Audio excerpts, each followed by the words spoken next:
Tivemos aí ontem o Bolsominion, CEO do Bradesco, é bolsonarista raiz mesmo, daqueles que já falou aí, foi militar e tudo mais, e que gosta do Bolsonaro, foi na Globo News e teceu elogios ao governo Lula. Na verdade, olha, ele estava tentando elogiar o Roberto Campos Neto, só que os elogios foram todos ao Lula.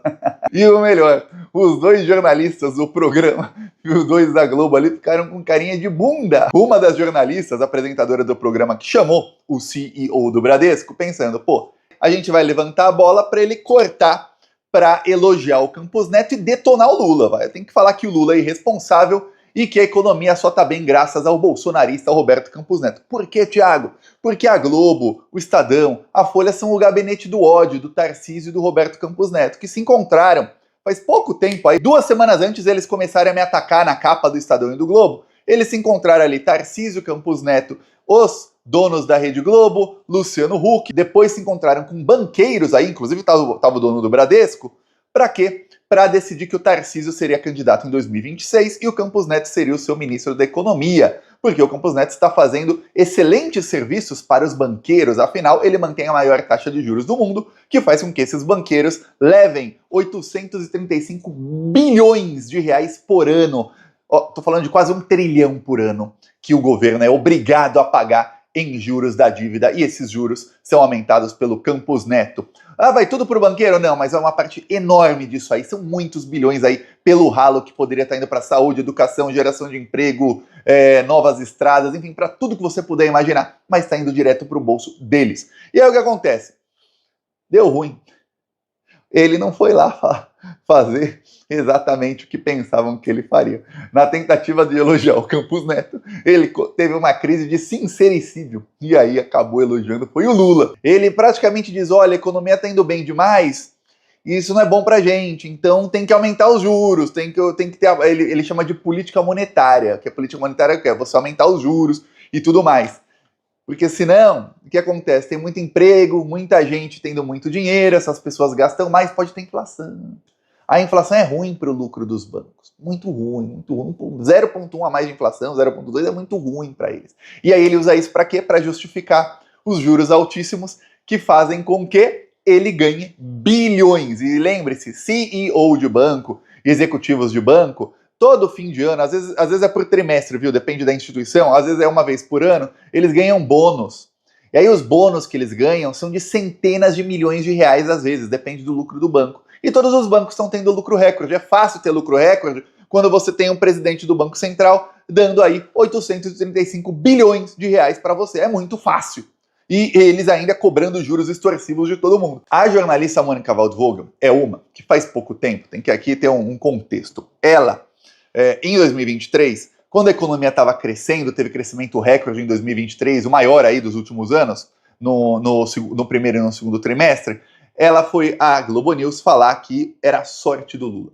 E até o Merval Pereira, que odeia o Lula, falou que não é sorte não. Fica difícil. A fala dela foi apagada do perfil da Globo News, tá?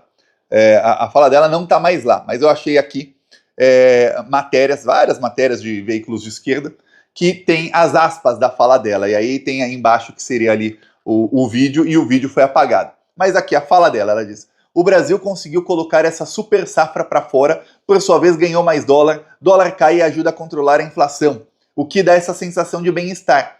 O governo não precisou se mexer, a safra foi plantada no ano passado, tudo se ajeitou, é uma questão de sorte. Essa super safra foi responsável por quase 25% do crescimento do PIB no primeiro trimestre. Sorte do Lula, só sorte. Coisa, né? Era Bolsonaro, a economia só caía. Um resultado pior que o outro, sempre era pior do que esperava o mercado. Aí chega o Lula e tem o melhor resultado. Para você ter ideia, na época, até o Merval Pereira, aquele que mais odeia o Lula, falou isso aqui. Se continuar nessa toada, a economia e tal, vai ficar difícil dizer que tudo aconteceu porque o Lula é sortudo. Porque é a terceira vez que ele está no governo. Não, mas olha, é bem assim. 5 meses.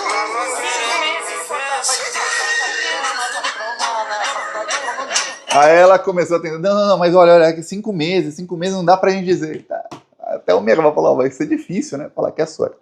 Agora imagine essa senhora na frente do CEO do Bradesco, pensando, agora ele vai vai detonar o Lula. Vamos lá, agora é a hora, vai. Aqui é o gabinete do ódio do Tarcísio do Campos Neto. Vai lá, fala bem do Campos Neto e fala mal do Lula e já faça aí lá a propagandinha para Tarcísio 2026. É isso que chega ele e fala isso aqui, CEO do Bradesco. Em ponto, entrevista, CEO do Bradesco. Vamos lá.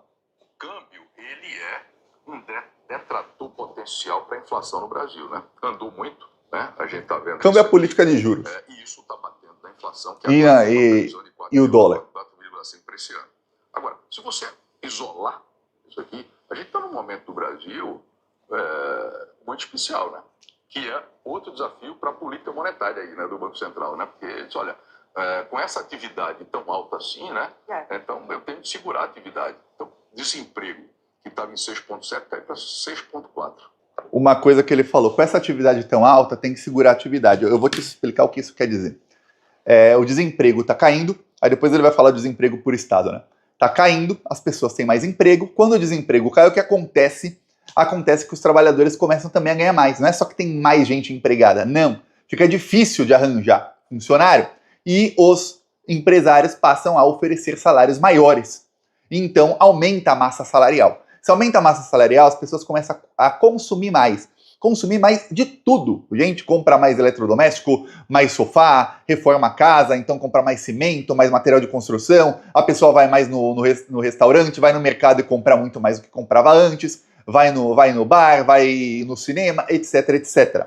Pois bem, isso aumenta a atividade. Se aumenta a atividade, ele fala, tem que segurar essa atividade. Ou seja, o plano dele é o seguinte, as pessoas têm que ser pobres. Elas não podem consumir muito. Por quê? Tem que segurar a atividade, porque a atividade muito alta pode causar inflação. Eu li para você a fala da Mônica Waldvogel do ano passado, dizendo que não tinha inflação porque a super safra ajudou, e aí entra mais dólar, o dólar cai. Hoje, o mercado financeiro, o próprio dono do Bradesco é um dos que mais está vendendo real aí para fazer terrorismo econômico no governo Lula. O dólar chegou ao segundo maior valor da história ontem na Bolsa de Valores. Estão vendendo real e comprando dólar para o dólar subir.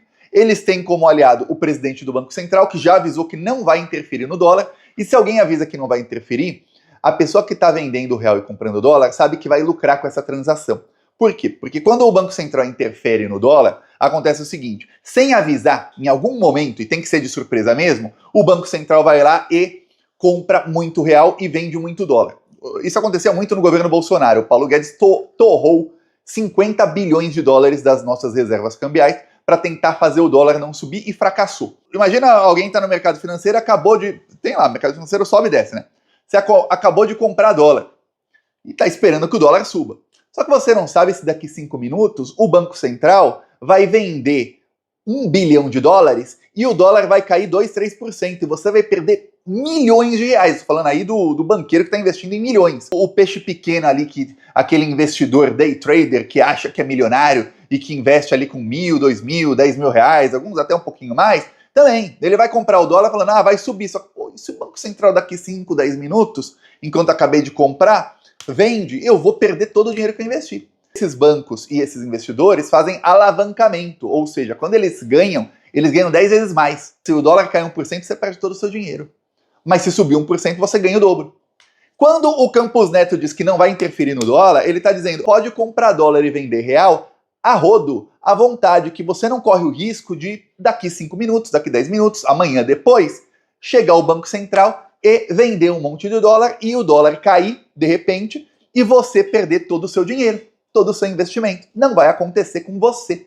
É isso, viu, que ele está fazendo. Ou seja, compra, o dólar dispara muito mais fácil e muito mais rápido do que era no governo Bolsonaro. Porque no governo Bolsonaro, eu acompanho a Bolsa de Valores, quem quiser acompanhar, é só você ir lá em qualquer site de investimento, tem o investing.com, você pode colocar lá Ibovespa, ou você pode colocar WDO, que é o índice do dólar futuro do Brasil. Aí você vê lá, se você pegar os dados de 2019, 20, 21, você vai ver que o dólar ia subindo, subindo, subindo, e de repente cai. O que era essa queda? Era o Banco Central vendendo um monte de dólar. E aí, quem estava comprado perdeu todo o investimento naquele exato momento. Se a pessoa não fechou ali a sua transação antes. Então, não tinha como subir, disparar o dólar, porque os investidores eram mais cautelosos. Agora vai sem cautela mesmo. compre dólar que você vai lucrar. É isso. E aí ele fala, ó, tem que segurar a atividade. Como é que segura a atividade? Aumentando juros. Se não der para aumentar juros, pô, vamos deixar o dólar subir. O dólar subindo, a gente fala que o dólar subir, aumenta a inflação. E olha que o dólar está no segundo maior valor nominal da história, a inflação está controlada. Ou seja, o que falou a Mônica Waldvogel, o que fala esse cara aí, é pura lorota. Para quê? Para depois falar, não, mas o dólar está alto, vai ter inflação, então a gente tem que diminuir a atividade. Faz as pessoas serem mais pobres. Como? Aumenta os juros. Se você aumenta os juros, não tem investimento. Se não tem, você diminui o investimento. Sem investimento, não tem geração de emprego. Logo, os salários não vão subir. Se não tem investimento nenhum, que é o que eles querem, aí tem até desemprego. Desemprego aumentando. Aí os salários até caem, que é tudo que eles querem. Salários baixos, como era no governo Bolsonaro. Para as pessoas serem bem pobres e aceitarem aí trabalhar por qualquer miséria. Esse é o plano desse pessoal, tá bom? Aí seguimos aqui com o presidente do Bradesco elogiando o Lula. Estava batendo 5,2. Eu não vi a última estatística agora. Mato Grosso do Sul, 3,8. Mato Grosso também lá embaixo. O sul do Brasil também com desemprego baixo, em particular o Paraná. São Paulo também está abaixo da média do Brasil. Então você tem um Brasil que está com pleno emprego. Outra variável é a renda. A renda do trabalhador, esse ano, a renda real, Mônica, vai crescer mais de 6%. Mais que a inflação. É um ganho extraordinário, tá certo? Aqui dentro. Então, quase pleno emprego, renda real crescendo. Esse é o desafio da política monetária também, que fica olhando para esse cenário. Mas é justamente a sustentabilidade disso, claro, né? É claro. Agora, Na avaliação, isso é sustentável? Precisa de mais choque de juros para segurar essa evolução? A política monetária ela tem um efeito e tem uma capacidade, mas ela tem um limite, né? Eu peço aí a sua inscrição no canal. Seguimos aqui na luta. Falou!